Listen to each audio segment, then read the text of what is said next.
જૈન સંપ્રદાયના સુપ્રસિદ્ધ યાત્રાધામ પાલિતાણાના શાશ્વત તીર્થ શેત્રુંજય ગિરિવર ઉપર 6 ગાંવ પરિક્રમાનો પ્રારંભ થયો। ફાગણ સુદ તેરસ એટલે કે આજે વિધિવત જય જય શ્રી આદિનાથના જયઘોષ સાથે વહેલી સવારે 4 વાગ્યે પાલિતાણા તળેટીથી પરિક્રમાનો પ્રારંભ થયો।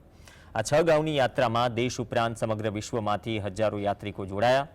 શેત્રુંજય ગિરિરાજ પર ભગવાન શ્રી કૃષ્ણના 2 પુત્રો પ્રદ્યુમન અને સાંબવન કરોડો મુનિઓ સાથે આજના દિવસે અહીં મોક્ષને પામ્યા હોવાની લોકવાયકા પ્રચલિત છે। મારી આ ચોથી યાત્રા છે।